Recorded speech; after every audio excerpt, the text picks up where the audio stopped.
وہ وقت، وہ لمحہ جب ٹوٹ کر پھر سے کھڑا ہونا، وہ وقت جب روتے ہوئے بھی شکوہ نہ کرنا کہ اللہ کہیں ناراض نہ ہو جائے۔ اس وقت اللہ تمہارے ساتھ ہوتا ہے، بالکل تمہارے دل کے قریب۔ وہ تمہیں دیکھ رہا ہوتا ہے کہ کیسے تم صبر کر رہے ہو۔ صرف اسے راضی کرنے کے لیے تم مسکرا رہے ہو، اپنا درد بھلا کر تم اس کی رضا ڈھونڈ رہے ہو۔ ابھی بھی تمہیں لگتا ہے کہ تمہاری دعاؤں کی قبولیت میں وہ دیری کرے گا۔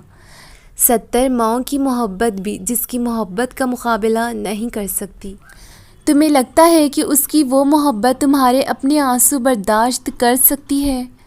اس صبر کے بعد اللہ تمہیں تمہاری چاہت سے نفاذ دے گا، اور جو تم نے مانگا ہے اس سے بڑھ کر تمہیں عطا کیا جائے گا۔ تمہارا یہی تو مسئلہ ہے کہ تم دنیا کو راضی کرنے میں اتنا مصروف ہو جاتے ہو کہ اس کو خفا کر دیتے ہو جس کی رضا سے ہی تمہاری رضا جڑی ہے۔ تم دنیا کی روبرو مضبوط بننے میں ساری جان لگا دیتے ہو۔ وہ کہہ چکا ہے کہ تم چاہ بھی نہیں سکتے جب تک اللہ نہ چاہے، تو پھر مان لو کہ اس نے چاہا ہے ایسا ہونا، تبھی وہ تمہیں یہاں تک لایا ہے۔ کبھی کبھی دل ایک دم چپ سا ہو جاتا ہے، نہ دعا کے لیے ہاتھ اڑتے ہیں، ایک چپ سی ہوتی ہے۔ دنیا کی کوئی سمجھ نہیں آتی، تمہارے نصیب کا لکھا بعض وقت تمہاری دعاؤں کے پیچھے چھپا دیا جاتا ہے، اور پھر تم ان دعاؤں میں اسباب مانگا کرو، اس کی مدد مانگا کرو، تاکہ تمہیں کہیں نہ کہیں سے تمہاری مانگی ہوئی دعاؤں کو اللہ کا سہارا ملے۔ وقت کے ساتھ ساتھ جب تم چلتے ہو تو تم آخر ایک دن سب کچھ پا ہی لیتے ہو۔ تم آج رو گے، تم کل رو گے، تم اس ذات سے مانگو گے، تم اختتام میں کچھ نہ کچھ پا ہی لوگے، اور وہ آخر میں تمہیں ضرور دے گا۔ سب کو ملتا ہے، تمہیں بھی ملے گا۔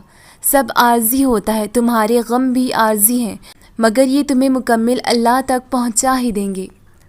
ہو سکتا ہے وہ شخص تمہاری خواہش نہیں آزمائش ہو، اللہ سے جڑنے کا ذریعہ ہو۔ اسی لیے خود کو بے سکون مت کرو، اللہ سے تعلق مضبوط کر لو، بے چینی دور ہو جائے گی انشاءاللہ۔ ادھوری خواہشوں کے پورے ہونے کا انتظار، جاگتی آنکھوں سے دیکھے گئے خوابوں کا انتظار، معجزوں کا انتظار، کسی اپنے پیارے کے واپس لوٹنے کا انتظار، مانگی ہوئی دعاؤں کے پورے ہونے کا انتظار، اللہ کے کن کا انتظار۔ یہ انتظار تھکا دیتا ہے، توڑ دیتا ہے، اندر سے خالی کر دیتا ہے، دل کو چبھا دیتا ہے۔ اس تھکے ہوئے وجود کو سمیٹنا بہت مشکل ہوتا ہے، پھر مزید ہمت نہیں رہتی دوبارہ اٹھنے کی۔ یہی وہ وقت ہوتا ہے جو انسان کو عاجز بناتا ہے، دل میں نرمی پیدا کرتا ہے، غرور، تکبر، انا سب کا خاتمہ کر دیتا ہے۔ جب ساری دنیا بیکار ناکار سمجھ کر آپ کو چھوڑ دیتی ہے، لوگوں کے رویوں سے تنگ آ کر جب بندہ اللہ سے کہتا ہے میرے رب اب میں تھک چکی ہوں، تب اللہ کہتا ہے غم نہ کرو، میں تمہارے ساتھ ہوں۔ اللہ کی رحمت سے مایوس نہ ہونا، پھر ساری تکلیفیں، اذیتیں، مشکلیں مانند بڑھ جاتی ہیں، تب صبر کا سفر شروع ہوتا ہے۔ پھر میرا رب کہتا ہے خوشخبری سنا دو میرے ان بندوں کو، بے شک میں صبر کرنے والوں کے ساتھ ہوں۔ آج اگر دعائیں قبول نہیں ہو رہی ہیں تو یقین رکھیں کل ضرور ہو جائیں گی انشاءاللہ۔ آؤ سب مل کر دعائیں مانگیں، اللہ ہم سب کی ہر دلی خواہش کو پورا کر دے۔ وہ خاموشیاں بھی سن لیتا ہے، لیکن اسے اظہار پسند ہے بندے کا۔ جب بندہ کہتا ہے اے میرے اللہ، تو وہ متوجہ ہو جاتا ہے۔ جب بندہ کہتا ہے تو بڑا رحیم ہے، تو اس کی رحمت جوش میں آ جاتی ہے۔ جب بندہ کہتا ہے اللہ مجھے معاف کر دے، تو وہ معاف کر دیتا ہے۔ اللہ آپ کو زندگی میں ہر وہ خوشی دے جو آپ کے حق میں بہتر ہو۔ اگر تمہیں اپنے رب پر یقین ہے، پھر وہ تمہیں ہر اس چیز سے نوازے گا جس کی تمہیں خواہش ہے، کیونکہ معجزے یقین کرنے والوں کے لیے ہوتے ہیں۔ کبھی کبھی خاموش رہنا بہترین ہوتا ہے، بجائے اس کے کہ آپ لوگوں کو بتائیں کہ آپ کیسا محسوس کر رہے ہیں، کیونکہ یہ چیز زیادہ تکلیف کا باعث بنتی ہے کہ لوگ آپ کو سنتے تو ہیں مگر سمجھتے نہیں۔ شدت سے دعا مانگ رہے ہو اور لگتا ہے قبول نہیں ہو رہی، تو یقین کر لو قبول ہو چکی ہیں۔ بس اللہ تمہیں بہترین وقت پر دینا چاہتا ہے۔ تم مانگنا مت چھوڑنا، اللہ امید سے بڑھ کر دے گا۔ تم اگر شب کی تنہائی میں رب سے مانگنے والے ہو تو پریشان ہونے کی ضرورت نہیں، ہر دعا قبول ہوگی، ہر درد دور ہو جائے گا۔ دعا مانگ کر بھی بے سکونی ہے، قبول نہ ہونے کا دکھ الگ کھائے جا رہا ہے۔ دیکھو کیا تم نہیں چاہتے کہ بہترین ملے؟ چاہتے ہو نا تو یقین رکھو اللہ سن رہا ہے اور واقف ہے تمہارے اندر کے درد سے، بہتر وقت پر بہترین عطا فرمائے گا۔ اللہ دعائیں کبھی بھی ادھوری نہیں رہنے دیتا، بس کبھی کبھار وہ چاہتا ہے کہ اس کا بندہ اس کے سامنے روئے، اس سے لاڈ کرے، اسے راضی کرے، اور ہو بھی کیوں نہ۔ یہ چاہتے ہیں، یہ عقیدتیں، یہ محبتیں حق ہے اس کا، وہی اکلوتا حقدار ہے ان کا۔ وہ تو ناراض بھی نہیں ہوتا، تب بھی محبت کرنا نہیں چھوڑتا۔ اس کی ناراضگی تو اتنی پیاری ہے، ضد تم کرتے ہو وہ تو راضی ہو جاتا ہے اور پھر اتنا عطا کر دیتا ہے جس کے ہم قابل بھی نہیں ہوتے۔ تو پھر تمہیں ایسا کیوں لگتا ہے کہ وہ تمہیں سنتا نہیں ہے؟ وہ جس کے دسترس میں دو جہانوں کی بادشاہت ہے، اس کے لیے بھلا تمہاری تکلیف کو دور کرنا کیا مشکل؟ تم ایک دفعہ ہاتھ تو اٹھاؤ، بس ایک دفعہ جھولی تو پھیلاؤ۔ پہلے سجدہ اس کی چاہت کا کرو گے نا، تو دوسرے سجدے پہ وہ تمہیں تمہاری چاہت سے نواز دے گا۔ بس ایک دفعہ اللہ کو اللہ کے لیے چاہ کر تو دیکھو، اور پھر دیکھو کیا ہوتا ہے۔ میں نے گناہوں میں ڈوبے ہوئے لوگوں کو رات کو روتے دیکھا ہے، اور نیکی کرنے والوں کو دوسروں پر ہنستے دیکھا ہے۔ کس کا کردار اچھا اور کس کا کردار برا ہے، یہ صرف اللہ جانتا ہے، کیونکہ انسان صرف اچھے انسان سے محبت کرتا ہے، جبکہ اللہ برے انسان کو بھی اکیلا نہیں چھوڑتا۔ اور جب تمہیں لگے کہ تمہارے سجدے طویل ہو گئے ہیں، دل مطمئن ہو گیا ہے، صبر آ گیا ہے، اور تہجد قضا نہیں ہو رہی، جو پیچھے رہ گئے ان کی فکر اب نہیں ستا رہی، تو سمجھ لینا یہ وہی سکون ہے جسے تم دعاؤں میں مانگا کرتے تھے، یہ وہی کن فیکون ہے جس کا تمہیں انتظار تھا۔ جب وقت، طاقت، قوت اور اپنی پوری کوشش ایک چیز کو حاصل کرنے کے لیے لگا دو، ہزاروں دعاؤں کے بعد بھی وہ نہ مل سکے تو نا امید نہ ہونا۔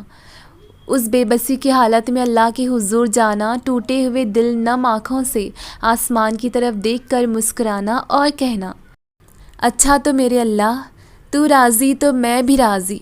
پھر دیکھنا اللہ تمہارے وہ زخم بھر دے گا جس کے غم نے تمہارے وجود کو کرچی کرچی کر دیا تھا، اور اللہ تمہیں اس سے بھی کہیں گنا بڑھ کر عطا کرے گا جس کی تمہیں چاہے۔ اور یقین جانو عنقریب تمہارا پروردگار تمہیں اتنا دے گا کہ تم خوش ہو جاؤ گے۔ یہی موقع ہے جب آپ اپنے رب سے ہر بات منوا سکتے ہیں، صرف اس یقین کے ساتھ کہ بس وہی آپ کی ہر دعا پر کن کہے گا، وہی آپ کو ہر تکلیف سے نکالے گا، اور وہی اللہ آپ کو ایسا دلاسا دے گا، پھر آپ کو کسی اور کے دلاسے کی ضرورت نہیں پڑے گی۔ اپنا یقین، اپنا ساتھی، اپنا ہمدرد اور اپنا محافظ اس رب کریم کو بنا لیں، کیونکہ بس اس کے ہاتھ میں ہے، کیونکہ بس اس کا ساتھ ہی تمہیں ہر آفت سے بچا سکتا ہے، وہی ہے جو تمہاری مشکلات حل کر سکتا ہے، اور بس وہی تمہاری دعاؤں کو قبول کرنے والا ہے۔ کوئی بات نہیں اگر تم آج بالکل ٹوٹے ہوئے ہو، دل ٹوٹ گیا ہے، کوئی گناہ نہیں ہے، ہاں بس مایوس مت ہونا، وہ رب تمہیں آزما رہا ہے، سزا نہیں دے رہا، اس نے تمہاری مشکل کے ساتھ آسانی بھی رکھی ہے۔ تمہارے مسائل کا حل تمہیں ابھی نظر نہیں آ رہا، مگر ایسا نہیں ہے کہ کوئی حل موجود ہی نہیں ہے، ہر چیز اپنے وقت پر سلجھ جائے گی، ہر زخم سے وہ شفا دے دے گا، بس تم اس کی ذات سے تعلق بنائے رکھنا، ہر کام آسان وہ خود کرے گا۔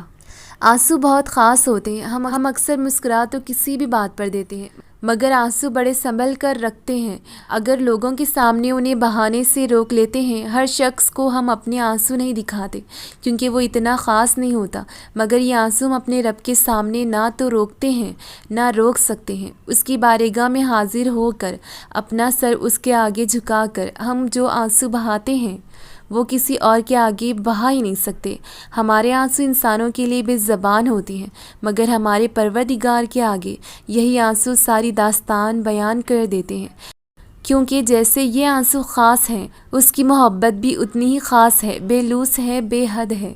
آپ کی زندگی میں دکھ جس شدت کا بھی ہو، اللہ نے آپ کو آپ کے حصے کا سکھ بھی ضرور دینا ہے۔ آپ کا حساب کتنا ہی شدید کیوں نہ ہو، آپ کا حساب کتاب شاید غلط ہو جائے، لیکن اس کے پاس سارا حساب کتاب بالکل اپنے اصل حالت میں موجود ہے۔ وہ اگر دکھ سے گزار رہا ہے تو سکھ بھی اس کے در سے ہی ملے گا۔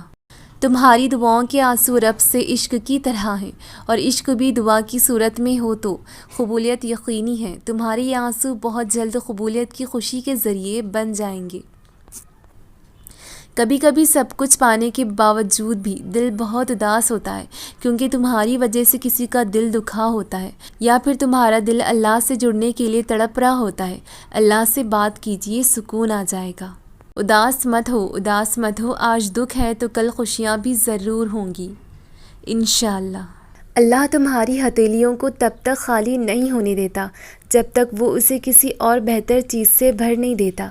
اللہ تک پہنچنے کا سفر وہیں سے شروع ہوتا ہے جہاں تم سوچتے ہو کہ اب سبھی راستے بند ہو چکے ہیں۔ جب دنیا تمہیں تھکا کر سجدے میں گرا دیتی ہے، تب وہ تمہیں سنبھال لیتا ہے اور پھر اسی دنیا کے روبرو لا کر کھڑا کر دیتا ہے۔ کبھی سوچا ہے کہ تم میں اتنی ہمت اور بے خوفی کہاں سے آئی ہے؟ جب تم اللہ کے فیصلوں پر یقین رکھتے ہو تو وہ تمہیں ان فیصلوں پر راضی ہونے کے لیے بے حد صبر دے دیتا ہے۔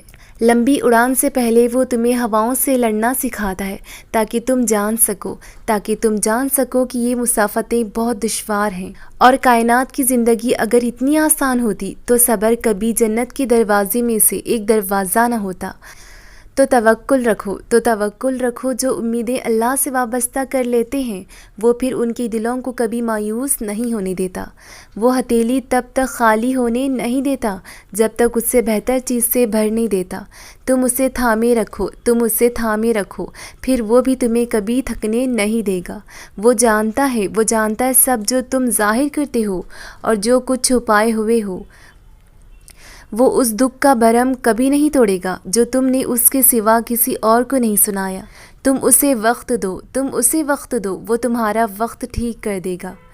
تمہیں عارضی طور پر ابھی ایسا لگے گا سب ختم ہو گیا ہے، مگر وہ تمہیں پھر سے اس آزمائش کے بعد زندگی کی جانب واپس لے آئے گا۔ جو تم سے دور کیا گیا تھا وہ تمہیں بہتر بنا کر واپس کر دیا جائے گا۔